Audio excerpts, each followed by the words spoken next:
And we are live. All right, so our friends are hopping on.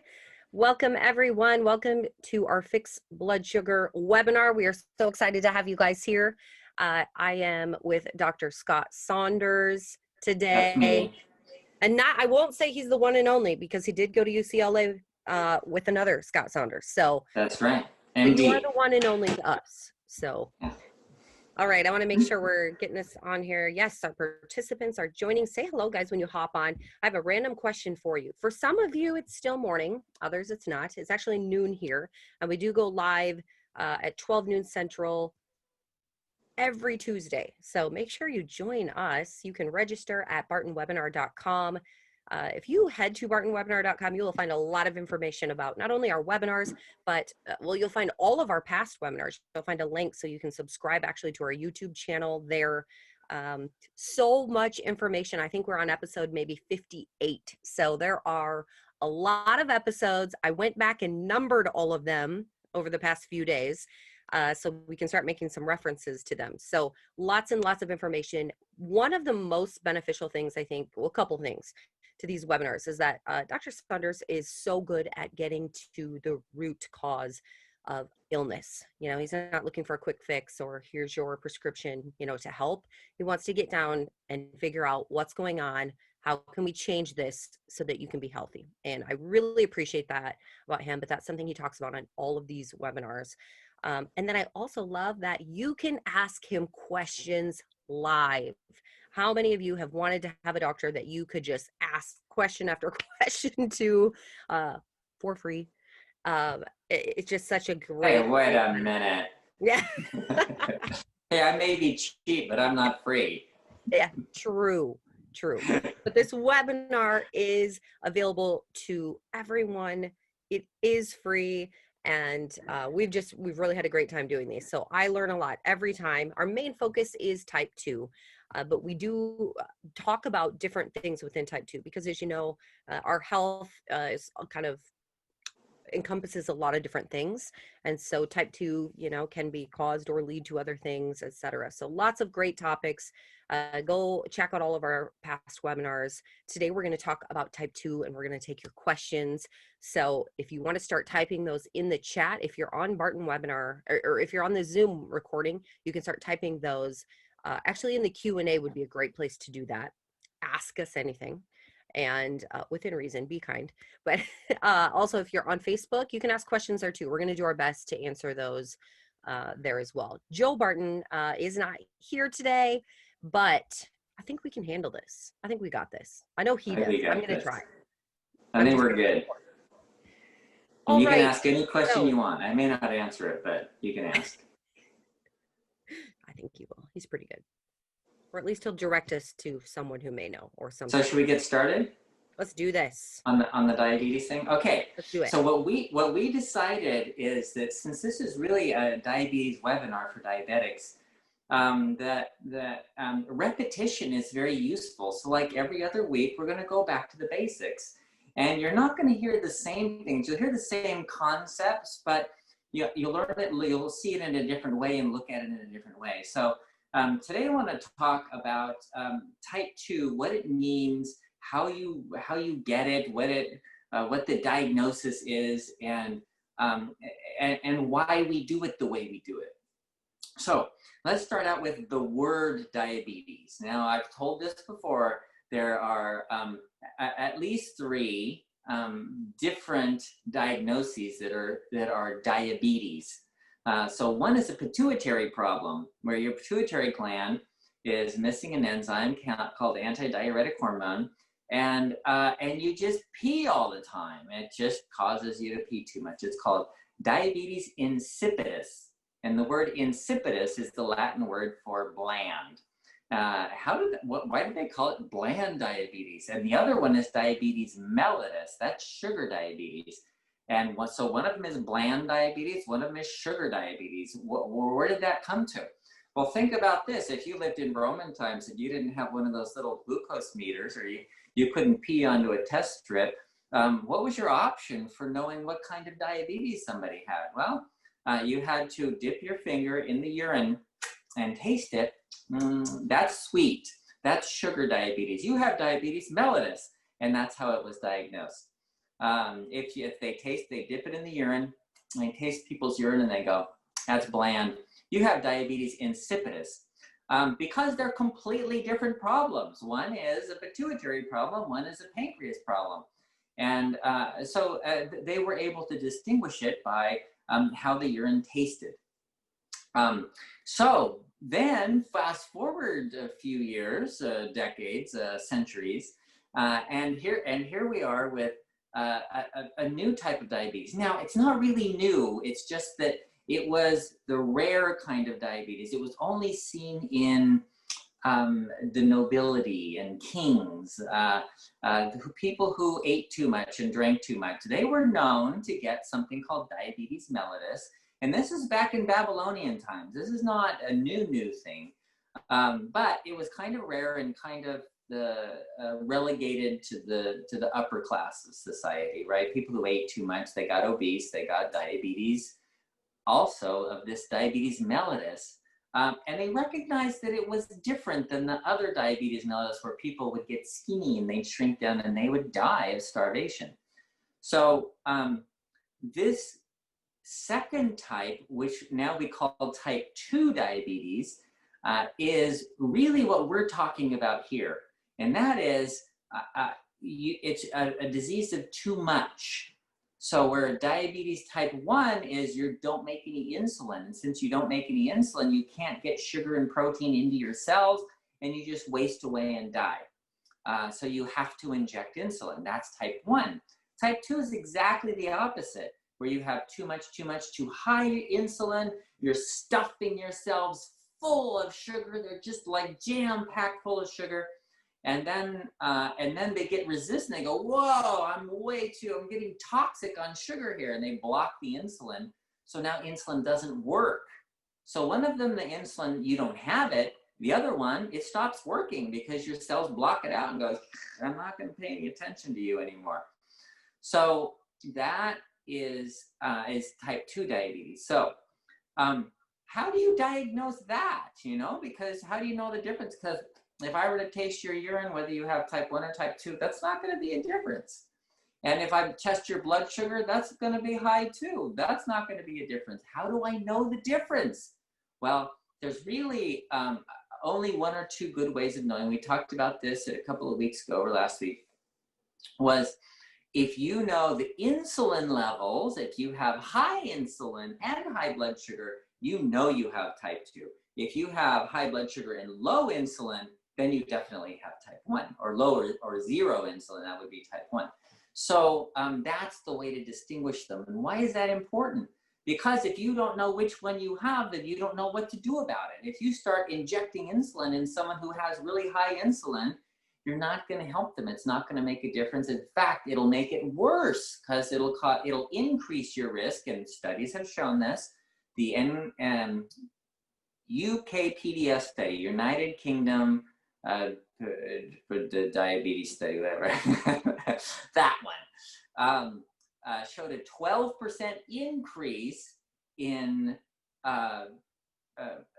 complications of diabetes, like kidney failure, heart disease, neuropathy, in people who were treated for diabetes with like insulin with medications versus those with type 2 diabetes, versus those who had no treatment at all. They had higher blood sugar, their hemoglobin A1C was more elevated than the people who were treated, but they had less complications, fewer complications. So this is a really important distinction, because if you want to avoid kidney failure and heart disease and neuropathy and Alzheimer's disease, and amputations of your feet, then you need to know this. You need to know if you have high insulin so you can get your insulin down.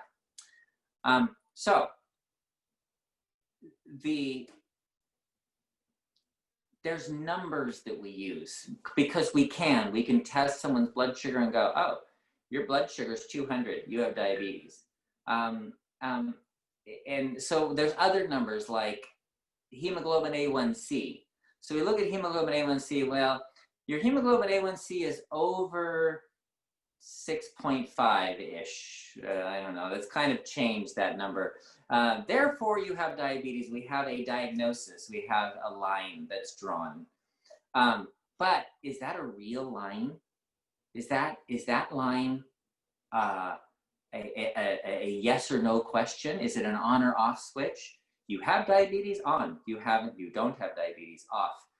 Where is that on-off switch? Is it really 6.5? No.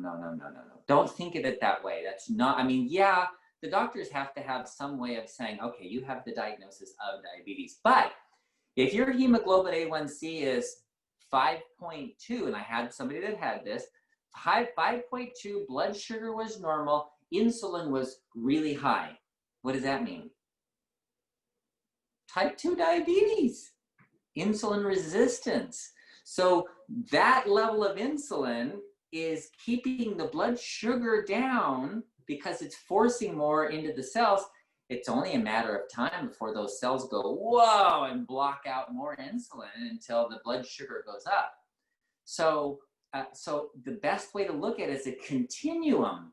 You have low insulin, low hemoglobin A1C, and sugar in the normal range, 70 to 90 if you're in the United States, or 4 to 5 if you're outside the United States. So those numbers are like, you don't have an issue. That's what I tell people. I said, okay, insulin resistance, diabetes, that's not your issue. You know, if they have all of those are low. But if you have normal hemoglobin A1C and your blood sugar, your fasting blood sugar in the morning is, 80, but your insulin level is 30, you still have insulin resistance. And I have seen many people with this.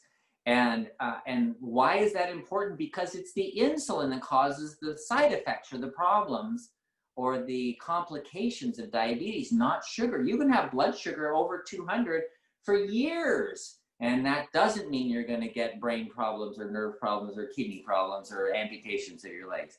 But if you have insulin resistance, then that's where it blocks your nerves from getting sugar and so energy. So you're not getting enough energy to the kidneys and heart and brain and nerves. So that's where you get the complications. That's why it's so important that you know what your insulin level is and look at it as a continuum, you have a little bit of insulin resistance, you have a lot of insulin resistance, oh, you have a ton of insulin resistance. I had somebody whose insulin was 160,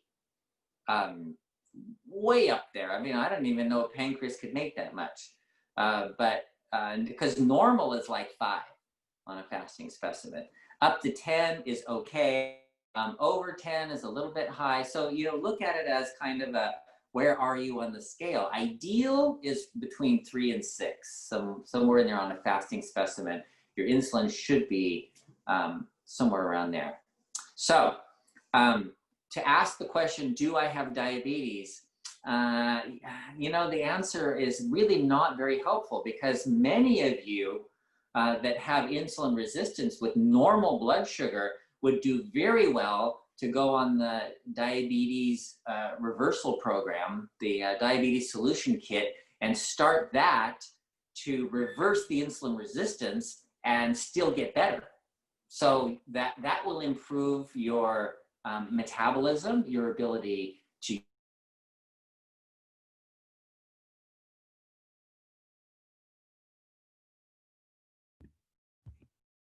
Did we lose him? He always comes back, so we'll wait here just 1 second.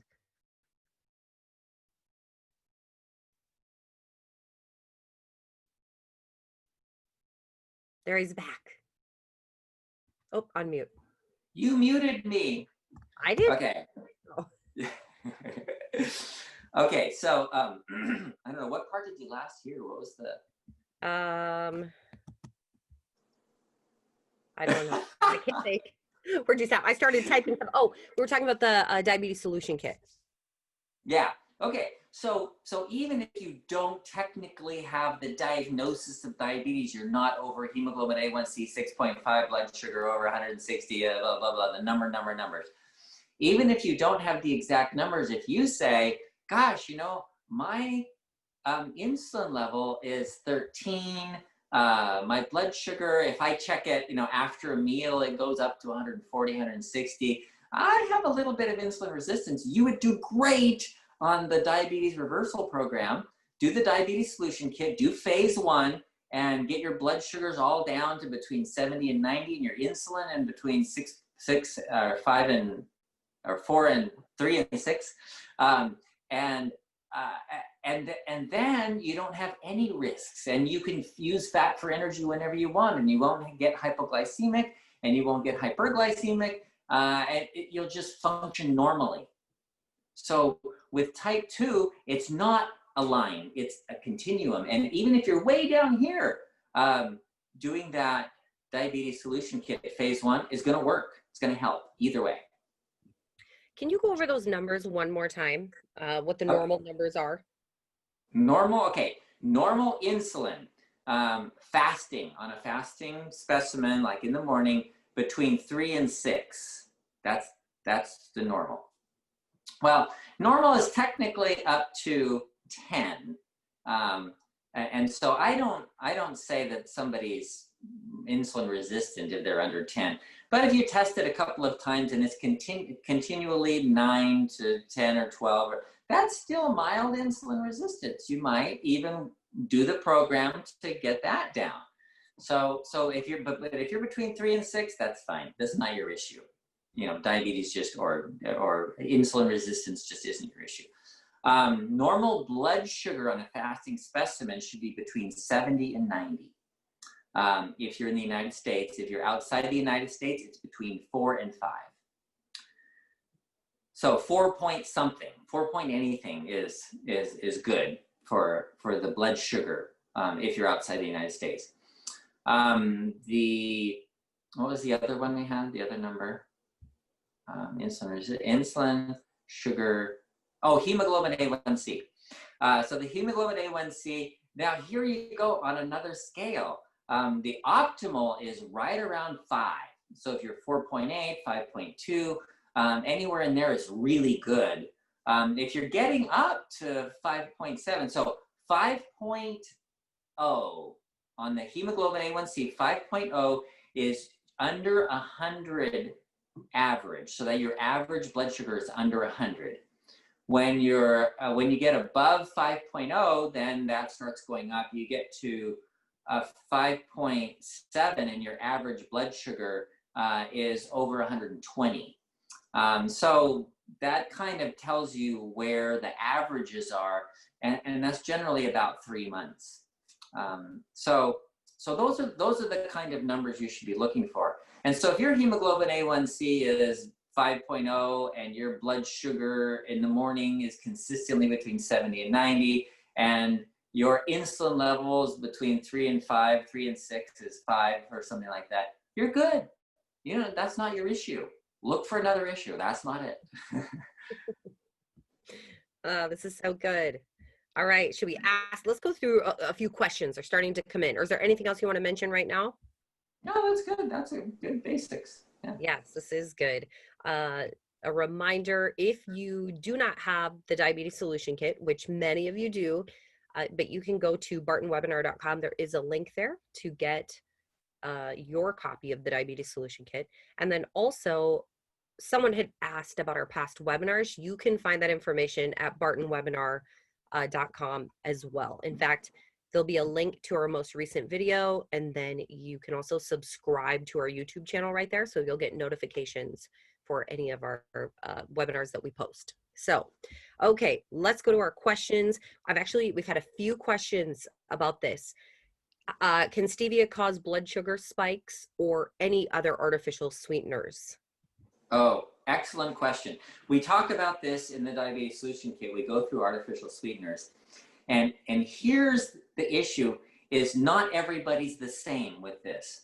But I have had cases of people who have pre-type 2, somebody who wanted to lose a lot of weight, but she had high insulin levels. So we put her on a bone broth cleanse, bone broth because it doesn't have any carbohydrates in it. So she was just drinking bone broth and after a couple of weeks, she called me. She was very discouraged because she'd only lost 4 pounds in 2 weeks. And I told her she was going to lose around a pound a day. So she was expecting 10 plus pounds and she only lost 4. So that's kind of ridiculous, she said, and she was discouraged. So I started asking her, well, what else are you doing besides the broth? Do you put anything in the broth? She goes, well, just onions and celery, just what you said. And I, okay. What are you drinking? Anything else? She says, yeah, I told you I have my herbal tea in the morning. And I said, what do you put in the herbal tea? And she said, well, 4 drops of stevia. And I said, bingo, that's it. So the stevia, the taste of sweet causes the body to prepare for sugar. And part of it is to make insulin. Now, some people have a very minor insulin response. They have a tiny or very little increase in their insulin response to the taste of sweet. And some people just have a dramatic response to the taste of sweet. So for those people, even stevia, which is totally natural, or any of the artificial sweeteners, the taste of sweet will increase it. Now, they've done this with cows. Cows, in order to fatten up cows, they give them a lot of food, right? But if they get full, they're going to be done eating and they're not going to get fat enough. So they give them something in their feed called neotame. If you've ever heard of aspartame, this is a cousin of aspartame, and it can't be used in humans because it's quite toxic. But they don't care about the cows because the cows are going to slaughter anyway. So they want to fatten up the cows and before they bring them to slaughter. So they give this neotame, which is like 2,000 times sweeter than sugar. And the taste of sweet causes them to release extra insulin. It makes them hungrier, so they eat more, and it makes them put on weight because insulin is what tells your body to make fat. So you start making fat from this high insulin. So if you drive the insulin up, then you make more and more and more fat. And that's what they want. That's how they get the money out of the cattle, is to make them fatter. So they give them this artificial sweetener, no calories, 0 calories. And yet the cows are getting much fatter on that than they would on just their feed. They also did several studies since the 1970s. They've done studies on artificial sweeteners in sodas. And those who drink sodas with artificial sweeteners gain a lot more weight than people who drink sodas with sugar in them. So if you've seen the trend toward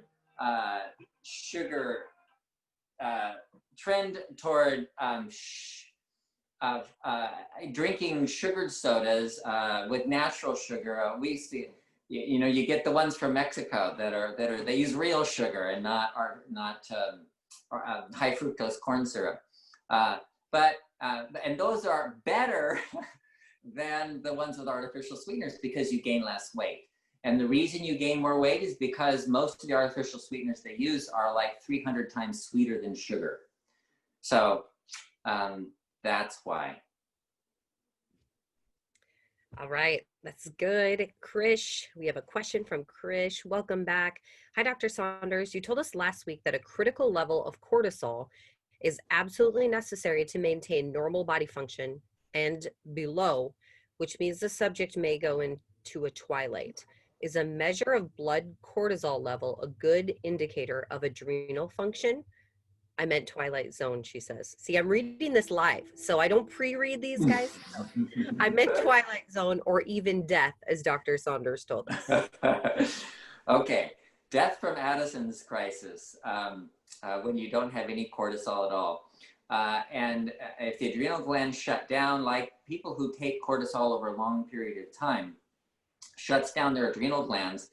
And then if they just take it away and they don't take their cortisol anymore, their cortisone or prednisone or whichever one they're using, then the adrenal glands can take a time, like a week or 2, before they start functioning again and making cortisol pills so people can go into Addison's crisis. Now, your question, should you measure your cortisol levels to be sure your adrenal glands are okay? If you're functioning well, your adrenal glands are probably okay. I have found that probably even most of the people that have come to me with thyroid problems. They're feeling slow and sluggish and fatigued and weak, and they're cold all the time. Really have adrenal problems, and the thyroid is a secondary issue. So they're trying to adjust their thyroid with tiny, I've had people like breaking off little pieces of thyroid and taking these little teeny pieces of pills to try and get exactly the right level. Because if they take a little bit too much, they're wired and they can hardly function. And then if they don't take enough, they're like, oh, I feel like I'm sludging through gel all day long.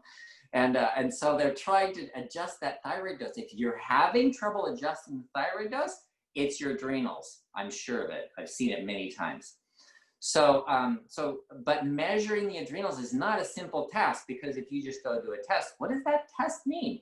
Because your adrenal function is like, in the morning, it starts like this, and then you wake up, it goes like this, and then it spikes like this, it goes down, it goes down. By noon, it's like down to 1, and then it may go up a little bit, and then it goes down again at night. And so because of the nature of this, the thyroid or the adrenal output, the cortisol output, measuring cortisol levels is kind of difficult. One of the ways that I do it to test someone's adrenal glands to see if they're functioning well is to use the saliva 7 times a day test. You take it, you test your saliva hormones, and that's both cortisol, DHEA, and I use melatonin as well to give me a kind of rounded out where the hormones are. And you test that 7 times a day, so you should see this pattern, and it should fit into that pattern. If it doesn't, I have people who are really low in the morning and they go up in the noon, and then they're still high at night, even though it's a little lower. That's poor adrenal function. So that's a better way of testing. So you can test if you think that's what it is. But you know, last week when we talked about the 6-10 reset, don't eat after 6 o'clock, go to bed by 10 o'clock, and eat breakfast in the morning by 8 o'clock. Just those things will give you a good circadian rhythm. And if you feel like your adrenal glands might not be functioning, do the 6-10 reset. If you don't know how, it's on our website. And then after a couple of weeks, if you're still having issues, get your adrenal glands tested and do that saliva 7 times a day test so that you get a good view of how your circadian rhythm is. This is good. We have a note and a question here from Nalani. I hope I'm pronouncing that correctly. Nalani is in Houston. I've been listening to the masterclass and enjoying it very much. My A1C is 8.8, but I am off the sugar again, and I'm eating keto this last couple of weeks. I'm down 5 pounds, and I'm also trying intermittent fasting. So Nalani's eating window is actually from 12 to 6, but still done at 6. So that's awesome. I have not mastered it yet, but I've been hitting 7 to 8 hours of eating. I heard you give the case where a patient was eating stevia and not losing weight. I am using a whole food brand stevia leaf and monk fruit. Is that a bad thing? Oh, okay. For some people, now this may not apply to every single person, but for some people have a very little response to sweets. So, you know, I explained this last time in terms of if you were to take somebody like from Denmark, a Danish person, and then you were to take somebody from South Pacific Islands, and you give them the exact same Danish pastries.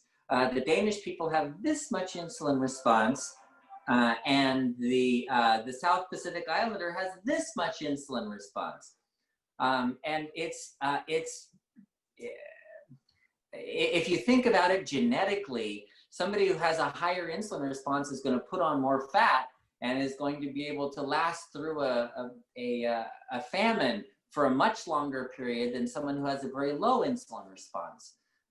So not everybody has the same response to the monk fruit, the stevia, or any of the sweet tasting things. So the answer to your question is, I don't know for you specifically, but generally, I would recommend you get off everything that tastes sweet, anything that tastes sweet, even berries. People go, oh, you know, berries are low in sugar, and they are. It's true. I'm not saying it's not true. I'm just saying if you really want to do keto and you really want to get the insulin down so you burn fat and not muscle, then it's important that you get off, that almost everybody get off the artificial sweeteners. Okay, here's a question from Sir Charles. Welcome back, Sir Charles. Is green tea good for blood sugar? Green tea is good for a lot of things.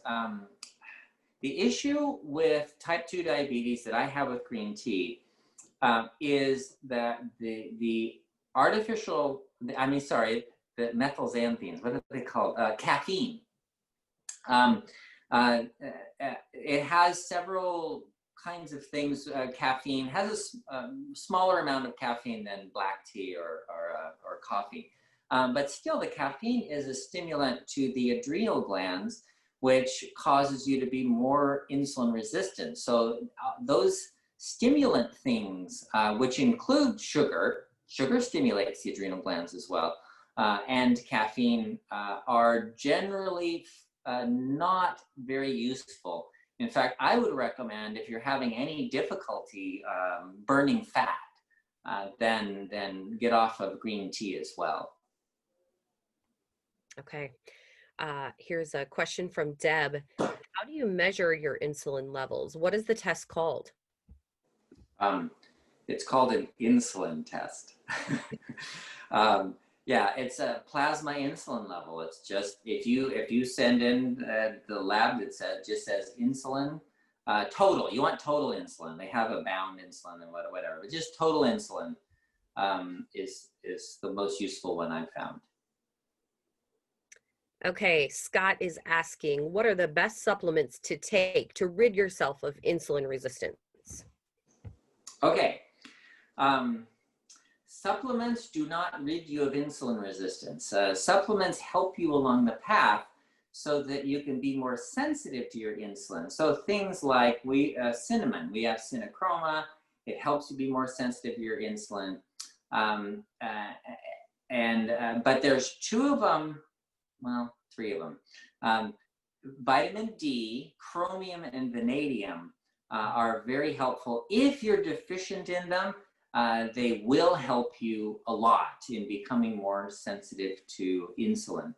But if your cells are stuffed with sugar and they're resistant because they're toxic on sugar, then that's not going to help either. So the key is to stop putting sugar in and to start using up some of that sugar to take it out so that your cells can be less insulin resistant. They can start functioning normally again. Okay, let's see here. I have another question from Krish. Are there any nutraceuticals or other agents that promote synthesis of dopamine, which might be helpful to patients suffering from Parkinson's disease? Thank you. Yes, there are. The key to Parkinson's is not a disease, even though they call it Parkinson's disease. It's actually a collection of symptoms. It's a syndrome. And that is a very important distinction. So words mean something.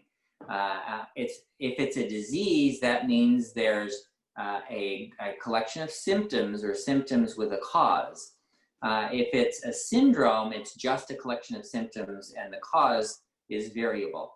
So even with diabetes, it's not really a disease, it's a syndrome, because some people can have, due to just taking in too much sugar, some people can have pancreas problems, some people can have glucagon problems or other hormone imbalances. Or remember we talked about stress last week? So there's a lot of reasons why you could have diabetes. So that's a syndrome. So Parkinson's is another syndrome. And so to ask specifically, what should I do for Parkinson's is like asking, what should I do for diabetes? Well, that depends on what type you have or what the cause is. So if the cause of the Parkinson's is pesticides, exposure to pesticides causes Parkinson's, exposure to dry cleaning fluids causes Parkinson's. And if that's the cause, then you need to, number one, remove the toxin. Number two, get glutathione injected, high glutathione levels to take away those toxins, and then work on the repair of the brain. So that would be one reason to do that. If your Parkinson's is due to metabolic problems, lack of dopamine for other reasons, then you may need to add dopamine. In that case, there are supplements, velvet bean extract, and then things that increase glutathione are also helpful as well. N-acetylcysteine, vitamin C, and alpha lipoic acid, and benfotiamine. So those things would be helpful for any kind of neuropathy, but with Parkinson's, find out why you have it first, because if there's an ongoing heavy metal toxicity or something. I had somebody that had a what was it? It was a manganese toxicity. And I'm like, how did you get manganese toxicity? He had no clue where it came from, but it causes Parkinson's disease. And so we had to do chelation, and it stopped the progression of the Parkinson's. Wow, very interesting. Okay, let's see. This is from Anku. If your fasting sugar is 90 and below, what will your insulin level be? Your fasting sugar is 90 and below. Well, your insulin, see, that's the point. You could have normal sugar and have super high insulin, because all the insulin is something that is bringing the sugar into your cells. And so the blood sugar goes down just because the cells are taking it in. They're taking it out of the blood and bringing it into the cell. That's what the insulin does. But when you have really high insulin levels, it'll have greater effect on the cells to bring sugar in. Even if they're a little bit resistant, they'll bring more sugar in. So you could have normal blood sugar, but if you have high insulin with normal blood sugar, then you have insulin resistance. And so even if you don't technically have diabetes, you still have insulin resistance. So that's still on the type 2 scale, even though it's not far, but it's down the scale. It's still really important to know what your insulin is, because they can be variable. Okay. Question from Robert. Hello, Robert. Dear Dr. Saunders, how long should my blood glucose levels be at the normal level, 95, before starting phase 2 of your diabetic reversal detox program? Please describe what one has to do when they're in phase 2 of your plan. Thanks for everything. Bob from Oregon. Okay, Bob. Great question. Okay, how long, first of all, should you be in phase 1 before you're going to phase 2? Well, it really depends on where you started. So if you're far in with high insulin resistance, your insulin is 60 and your blood sugars are 300 all the time, and then it's going to take a lot longer to get into the normal range consistently than somebody who has blood sugars in the 120s and their insulin is 13. You know, there's a big difference there. So remember, it's a scale. So if you're way up here on the scale, then it's going to be weeks or months before you get into that range. Whereas somebody who's early on, like I said, that if they're way that their insulin is only in the 10 to 13 range or something like that, then in days to weeks they could be in the normal range. You know that. So it's not time. So the question really is, how long do I have to be normal before I go into phase 2? So how long? So let's say I've been 6 months on phase 1, and for the first time I'm consistently 70 to 90. I'm always in that range. I check my insulin level and it's 7, and I'm like, okay, good. That would be a really good way of doing it, by the way. If you go to your doctor and say, look at hemoglobin A1C and sugar and insulin at the same time, and they're all in the normal range, you could go right into phase 2 easily. If you don't have those tests, then you can check your blood sugar, and if it's consistently, the fasting blood sugar is consistently in the 70 to 90 range, and then after eating it doesn't go up over 120, then you can go into phase 2 as well. And how long consistently? Well, you know, you could do it for a week, and if you're weak or and you find one that goes up, then do it for another week, and until you're, daily for, let's say, a week. That's good. Okay. Remember, we're talking about biological systems here. We're not talking about machines. So we are all different. It's good. Another question from Anku says, let's see, where were we? Let's see. Okay, through the diabetic solution kit, I brought my fasting sugar to 90 and below, but I do see occasional blood sugar spikes. What am I not doing right? Oh, good question. Probably nothing. You know what? It's probably you're doing something because you're doing it right. So here's another, let me just throw a kink into your, the way we're thinking about it. Insulin, blood sugar isn't all about just what you're eating all the time. There's so much more to it than that. You have other hormones that manage this. You have incretins and glucagon. And so, so in the pancreas, these two, insulin and glucagon balance each other constantly. So as the insulin goes down, the glucagon goes up. Well, guess what glucagon does? It raises your blood sugar. That's what it's supposed to do, because insulin drops down because the blood sugar is dropping down. And so then the glucagon goes, oh, I got to start telling the liver to make more sugar. So the liver is actually making sugar and putting it out and going and changing the glycogen, which is the storage. It's like starch, making it into sugar and putting out this extra glucose. And so your glucose goes up. You go, I didn't eat anything. What the heck? It's not what you're eating. You know what? The blood sugar going up sometimes just might mean that you dropped a little bit low and the glucagon started saying, hey, I got to make some more. So it went up. And that's okay. That's normal. That's not abnormal. Okay. Here's a good question from Stephanie. Guys, we have a lot of questions. This is awesome. Keep them coming. We're going to try to go through these as fast as we can. We have about faster. 10, maybe 10 minutes. So here we go. Can you, or how do you reverse leaky gut syndrome?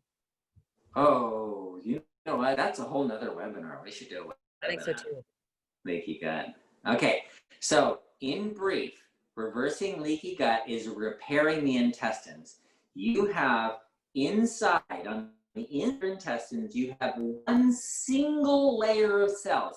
Why is that important? Well, right here you have 100 layers of cells. Right here you have 1,000 layers of cells protecting your palms of your hands. And in your intestines you have one single layer. It makes perfect sense. So if that gets ruptured or disrupted in any way because of inflammation, because of infections, because of something that you're eating, then you, instead of having this confluent layer of cells that are right next to each other that can pull in a vitamin B12 and go, oh, I need one of those. Oh, look, there's a magnesium, I need one of those, and pull them into your body, you have this leaky gut where toxins can leak right into your blood. And you just pulled that vitamin B12 in, it leaks right back out. So leaky goes both ways. We should talk about that. So the answer to your question is, how do you get that layer of cells to be confluent again, to be a tight junction so you're not leaky anymore? And the short answer is fasting. When your stomach is empty, so fasting means empty stomach. When your stomach is empty, you repair your intestines. Okay, next question. So good. Okay, this came in an email, so I don't know that Royce is on, but here's his question. I would be interested in hearing Dr. Scott's thoughts regarding moving away from metformin and replacing it with berberine. I've read so many positives on berberine. It seems like a no-brainer. Yeah, I think berberine's a no-brainer too. Okay, so I have no trouble with anybody getting off of metformin and getting on berberine. That is not an issue as far as I'm concerned. If everybody did that, the world would be a better place. However, make sure you know what your numbers are, that you're working with your doctor, that it applies to you. Because if it doesn't apply to you, if you have issues of insulin resistance and your blood sugar is going up and the metformin is helping you to burn fat, then you might need the metformin. You might take metformin with the berberine. Berberine is just an amazing herb. It just, as more research is done on berberine, it's like, wow, it cures cancer. Wow, it fixes diabetes. Wow, it fixes metabolic syndrome. It's like every time they do research on it, oh yeah, it fixes that. Oh yeah, it fixes that. Oh yeah, it's good for that. It's good for that. It's just an amazing herb. And so, yeah, I agree with you. No brainer. Berberine's great. But be careful in work with your doctor for getting off of your medications. Make sure you do that properly. Okay, this question came through email from Deb, and I think Deb is on, but my doctor is not happy with a 7.0 A1C. He is now telling me that he needs it, or that it needs to be at 6.5. His reasoning was that this has become the new threshold. Is that true? What is the point where you are no longer diabetic and you can get off the medications? And is 6.5 the new diabetic A1C? Wow, that's a great question. And we addressed this today, actually, in looking at that type 2, as opposed to type 1, is a scale. You have a little bit, and you have a lot more.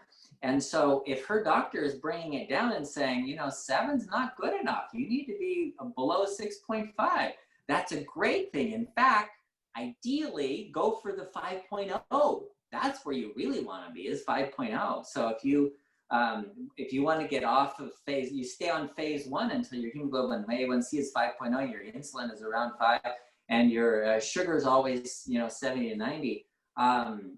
Those numbers are great. That's clearly outside of the diabetes range. So so I would even drop it below what your doctor is. Okay, here's a good question. Is strawberry good for diabetics? Okay.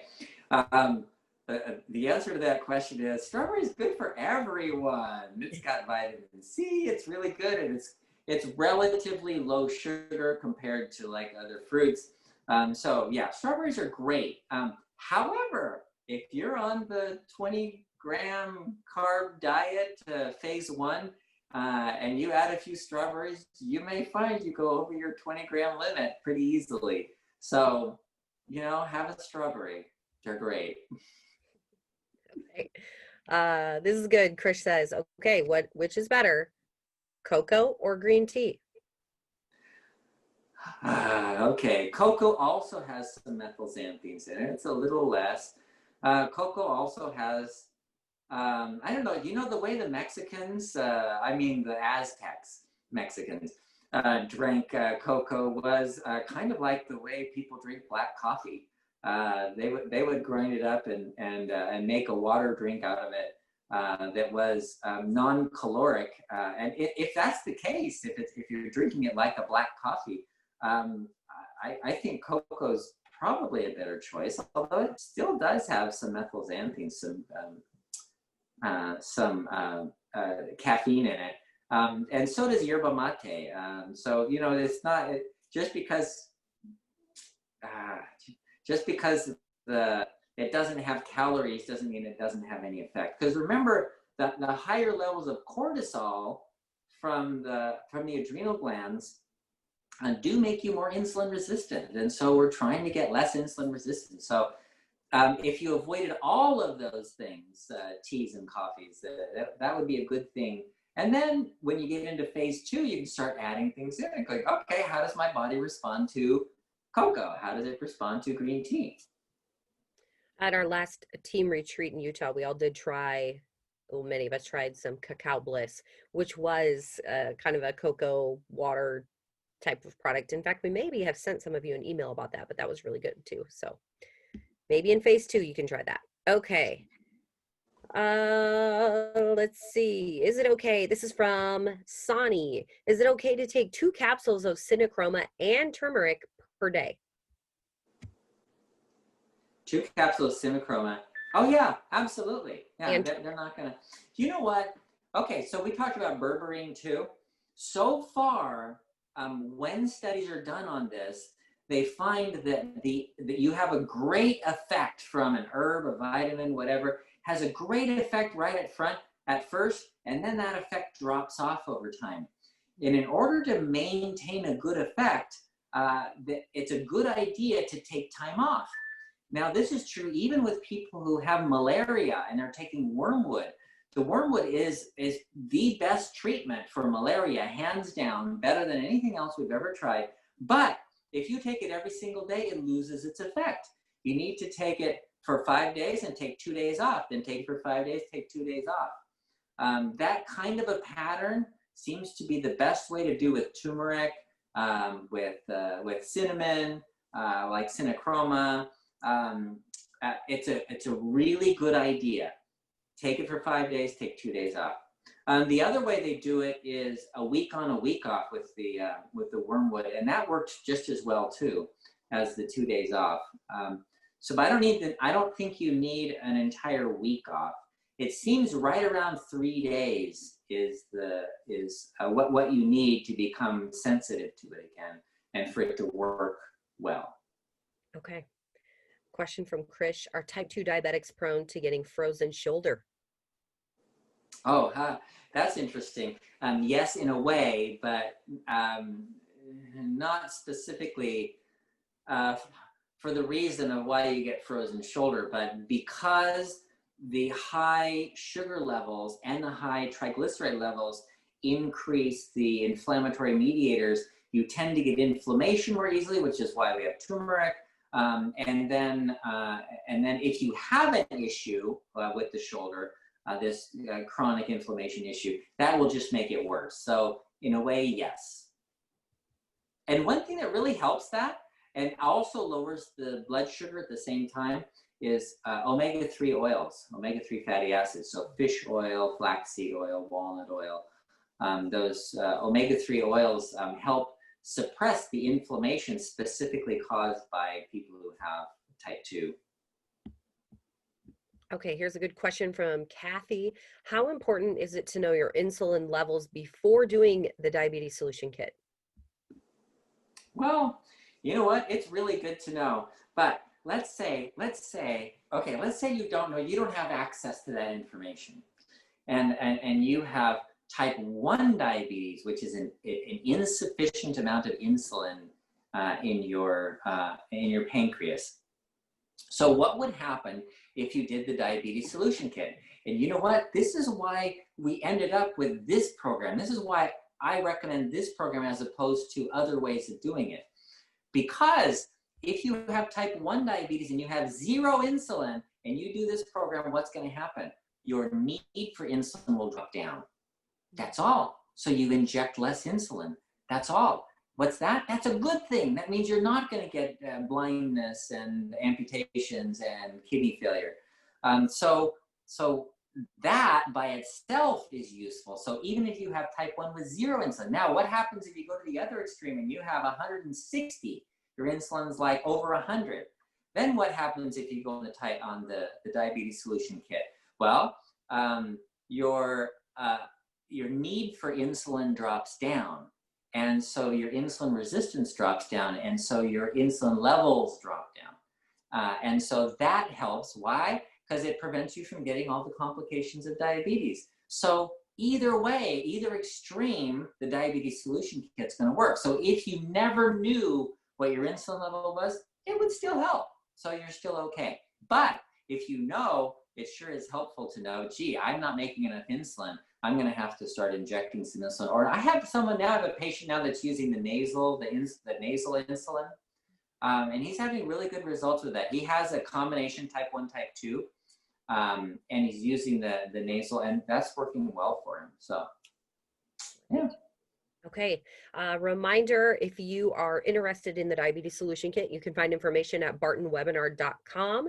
I'm not able to type on Facebook for some reason, so bartonwebinar.com. You'll find all the information regarding our webinars, our past webinars. We've had some questions about that as well. Some of our supplements, the cinachroma, the turmeric. You will also find the diabetes solution kit. So make sure you check that out, bartonwebinar.com. I think we have like maybe 2 more questions we're going to do here. So those that we didn't get to, hop on next week because we will go through as many questions as we can as well. Let's do this. Joanna Joanna, how do you feel about a type 2 getting reflexology for circulation and neuropathy? Okay, I think that's a great idea. Because the problem in neuropathy is circulation. The damage to the nerves is caused by not getting enough oxygen or not getting enough energy to the nerves. So if you're doing reflexology, massage, acupuncture actually improves circulation as well. So yeah, those are great and those are fine. But remember, that's not the answer to the problem. That's like a temporary solution. The long-term solution is getting your blood sugars under control, getting normal metabolism to your arteries and nerves. So improving the metabolism is really where the long-term solution is. And then if there's any damage, the Nervala that has the benfotiamine and alpha-lipoic acid will help to repair the damage that's been done. So yes, reflexology, great. Circulation, that's really important. Okay, great. One more question here. This is from Anku. What are the best nuts for diabetics? I go Brazilian nuts, pecans, and cashews. Are these okay? Yeah, those are great. Those are all great. Tree nuts are the best, because they have a really good, relatively low carb ratio, and they're higher in nutrients like omega-3 oils. Walnuts have really good omega-3 oils. Brazil nuts are great. They have selenium in them that helps make glutathione to get the inflammation down in your mitochondria. So yeah, nuts are fine as a rule. The thing to be careful of is nuts do have carbohydrates. So I had somebody who was eating almonds one after another, and he says, I'm doing everything you said, and it's not working. And okay, what are you eating? Blah, blah, blah. And he forgot to tell me he was snacking on almonds all day long. I said, no. You need an empty stomach, and then all of that amount of almonds that you're eating still has more than your 20 grams of carbohydrates. So yeah, the nuts are great. Just watch out for too much of them. Okay, guys, I think that's it for us today. This was awesome as always. Dr. Saunders, do you have anything you want to say to wrap us up here? Yeah, pistachios are great too. I just saw it pop up on my screen. Yeah, pistachios. Those are also tree nuts, and those are also really good. Yeah, they're fine. But look for the carb content in each of the nuts. They're a little different, and all of that. So remember that type 2, don't define yourself as I'm a diabetic or I have diabetes or anything. I think it's better to just say, I have mild insulin resistance, or I have really bad insulin resistance, and go with that, because the word diabetes indicates that you're peeing too much, really, but look at it in terms of a scale and where you are in the scale, and that as you're doing a program like the phase 1, that you're going down the scale and getting to the normal range. And so put everything in the normal range. Okay, wonderful. We're getting lots of thank yous in our chat. You guys are awesome. We love doing this. So come back next Tuesday, same time, tell a friend, bring a friend online. And we look forward to getting more of your questions next week. Okay, thanks again, Dr. Saunders.